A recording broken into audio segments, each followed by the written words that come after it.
মোৰ যে বহুত ভোক লাগিছে তুমি কেতিয়া ভাত বাঢ়ি দিবানো সোনকালে ভাত বাঢ়ি দিয়া মোৰ বহুত ভোক লাগিছে মুনুৱে ঠিকেই কৈছে এতিয়া ৰাতি 11টা বাজিব হ'ল আৰু আমি ইমান দেৰিলৈকে একো নোখোৱাকে আছো বাহিৰতো ইমান আন্ধাৰ আৰু বৰষুণ দিছে তুমি সোনকালে ভাতকেইটা বাঢ়ি দিয়া খাই বৈ আমি গোটেই কেইজনী শুই থাকোঁগৈ ৰবিও তহঁতি আৰু অলপমান ধৈৰ্য ধৰ দেখা নাই নেকি দেউতা এতিয়ালৈকে ঘৰ সোমোৱাহি নাই আৰু মই কেৱল সুদা ভাতখিনিহে বনাইছোঁ ভাতৰ লগত খাবলৈ একো বস্তুৱে নাই দেউতাই নিশ্চয় শাক পাচলিকে আনিবলৈ গৈছে দেউতাই যদি শাক পাচলিখিনি লৈ আনে মই সোনকালে শাকখিনি বনাই তহঁতক ভাতকেইটা বাঢ়ি দিম আৰু অলপমান সময় ধৈৰ্য ধৰ আৰু দেউতাক এৰি যদি আমি সকলোৱে সুদা ভাতকেইটা যদি খাই পেলাওঁ নহয় দেউতাই খং কৰি ইটো ভাঙিব সিটো ভাঙিব সেইকাৰণে আৰু অলপমান তহঁতি ধৈৰ্য ধৰ আৰু আজি মানুহজনো ইমান দেৰি ঘৰলৈ অহা নাই বাহিৰতো ইমান ডাঙৰ বিজুলী ঢেৰেকনি দি বৰষুণ দি আছে সোনকালে গুচি আহিলে হয় ক'ত বা আছে মানুহজন মই আহি গলো আৰে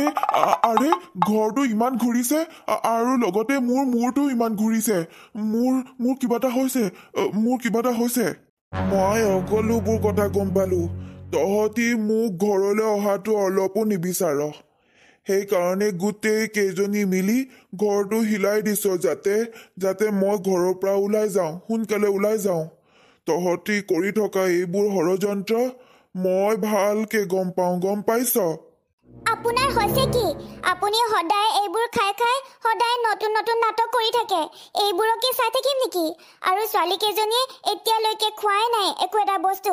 আপুনি হাতত শাক পাচলি অকণমান লৈ আনিব নোৱাৰেনে সিহঁতলৈ আপোনাৰ অলপো বেয়া নালাগে নে আপোনাৰ শাক পাচলি আনিবলৈ মোৰ ওচৰত পইচা নাই দেই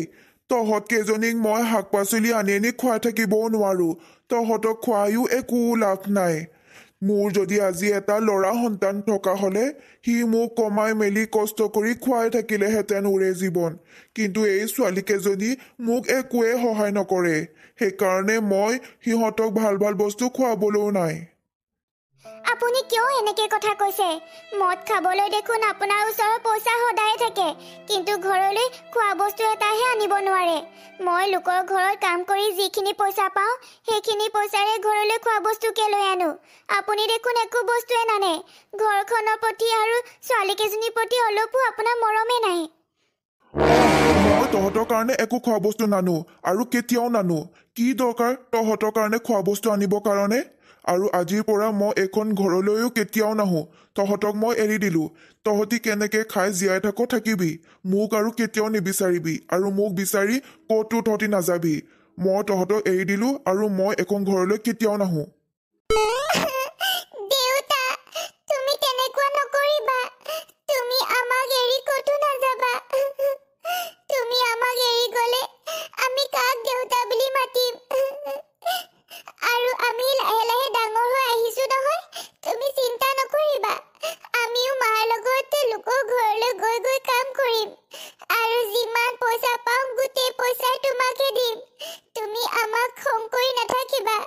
তুমি ঘৰত থাকা আৰু ঘৰৰ পৰা ক'তো নাযাবা আপুনি খং নকৰিবচোন ছোৱালীকেইজনীৰ কাৰণে চিন্তা কৰক সিহঁতি আপোনাক কিমান মৰম কৰে আৰু মই আজিৰ পৰা আপোনাক কেতিয়াও ঘৰলৈ বস্তু আনিবলৈ নকওঁ আপুনি একো বস্তু আনিব নালাগে কিন্তু ঘৰ এৰি ক'তো ওলাই নাযাব আমাক এৰি আপোনাৰ অবিহনে এইখন ঘৰ হৈ কেতিয়াও নাথাকে এতিয়া কান্দি কান্দি দেখুৱাব নালাগে তহঁতি কেনেকে থাকিবি মই আৰু এখন ঘৰলৈ কেতিয়াও নাহো আৰু তহঁতৰ কাৰণে পইচা খৰচ কৰিবও নোৱাৰো তহঁতি মোক বিচাৰি বিচাৰি ক'তো নাযাবি আৰু তহঁতক আজিৰ পৰা মই এৰি দিলো তহঁতি মোৰ কোনো নহয় হেৰি আপুনি ক'তো নাযাব মই কেনেকে ছোৱালীকেইজনী ডাঙৰ দীঘল কৰিম মই নোৱাৰিম সিহঁতক অকলে ডাঙৰ দীঘল কৰিবলৈ আপুনি ঘৰলৈ গুচি আহক নাযাব ক'তো মা তোমাৰ আকৌ কি হ'ল তুমি এনেকে কিয় পৰি গলা আৰু মুখেৰে কিয় একো নাই মতা তোমাৰ কি হ'ল মায়ে কিয় মুখেৰে একো নাই কোৱা মোৰ কিন্তু বৰ ভয় লাগিছে মা তুমি কিয় চকু মুদি আছা উঠা তুমি আমাক এৰি ক'তো যাব নোৱাৰা উঠা তুমি উঠা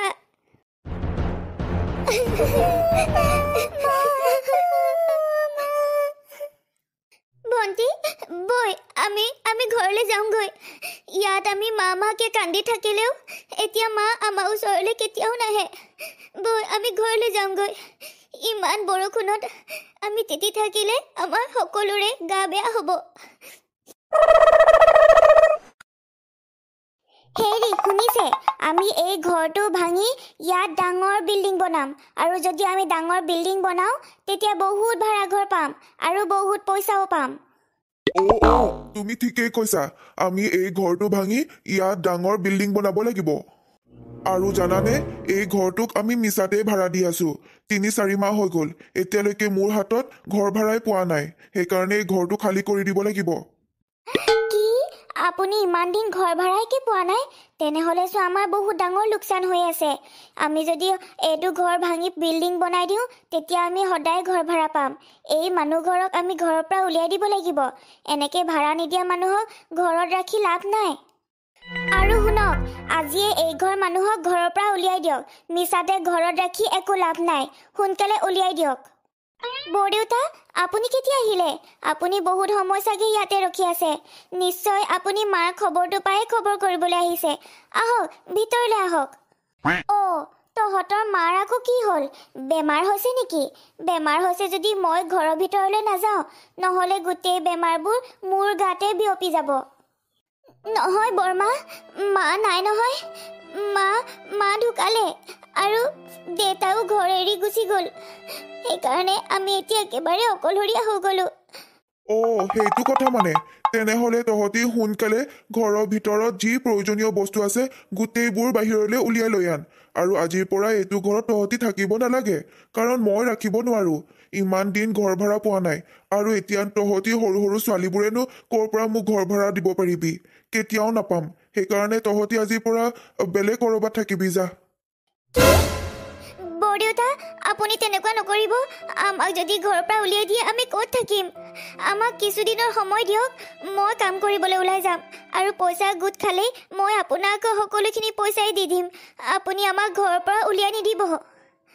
নাই তহঁতক আৰু এইটো ঘৰত ৰাখিব নোৱাৰো আৰু আমি অতি সোনকালে এই ঘৰটো ভাঙি ইয়াত ডাঙৰ বিল্ডিং বনাম তহঁতি সেইকাৰণে ঘৰ খালী কৰি এতিয়াই গুচি যাগৈ আমাকচোন ঘৰৰ পৰা উলিয়াই দিলে এতিয়া আমি ক'ত থাকিম আৰু ইমান ডাঙৰ বৰষুণ দিছে বৰষুণত তিতি আমি ক'ত থাকিম আমাৰচোন বেলেগ ঘৰ নাই ভণ্টি এইটো আমাৰ নিজৰ ঘৰ নহয় সেইকাৰণে ঘৰৰ মালিকে যেতিয়াই ওলাই যাবলৈ ক'ব তেতিয়াই আমি ওলাই যাবই লাগিব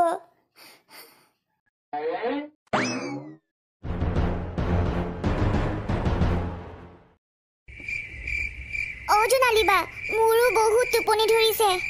ইয়াতে শুই থাকো নেকি ইয়াতে শুই থাকা নহ'লে আমাৰ ওচৰত আৰু বেলেগ একো উপায় নাই আমি এতিয়া ইয়াতে শুই থাকিব লাগিব গছৰ তলত হে ভগৱান তুমি কিয় আমাৰ লগত এনেকুৱা কৰিছা মাও নাই দেউতাও নাই আৰু আমি থাকিবলৈ ঘৰো নাই আমি এনেকৈ গছৰ তলতে থাকিবলগীয়া হৈছে তুমি দেখোন ওপৰৰ পৰা সকলোবোৰ দেখিয়ে আছা কিয় আমাক ইমান দুখ দিছা তুমি আজি মা থকা হ'লে আমাৰ এইটো অৱস্থা কেতিয়াও নহ'লহেঁতেন আমাৰ ওচৰত খাবলৈও একো বস্তু নাই ভণ্টি দুইজনীয়ে ভোকত তেনেকৈ শুই থাকিলে ইমান ৰাতি আৰু ইমান ঘন হাবিৰ মাজৰ পৰা কিবা শব্দ আহিছে নিশ্চয় ওচৰত মানুহ আছে যদি মানুহ আছে মই খোৱা বস্তু বিচাৰিম ভণ্টি কেইজনীয়ে কিবা এটা খাবলৈ পালে মোৰে ভাল লাগিব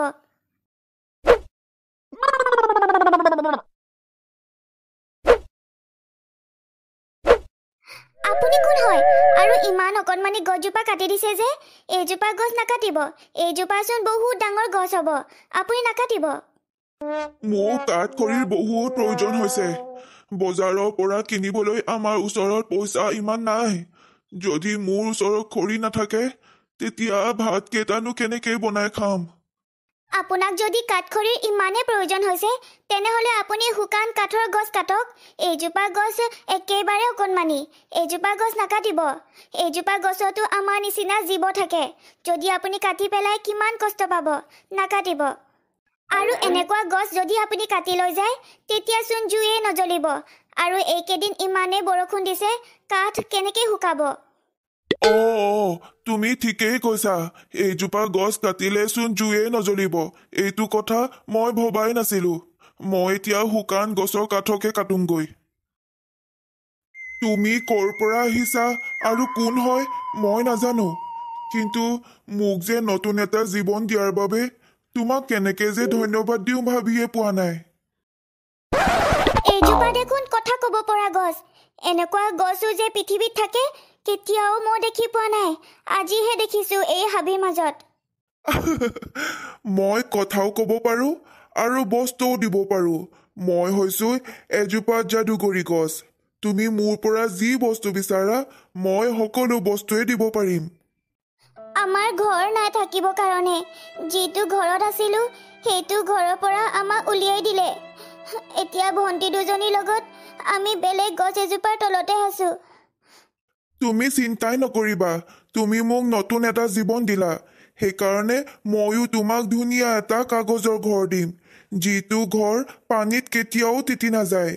আৰু তুমি প্ৰয়োজনীয় সকলো বস্তু সেই ঘৰটোৰ পৰাই বিচাৰি ল'বা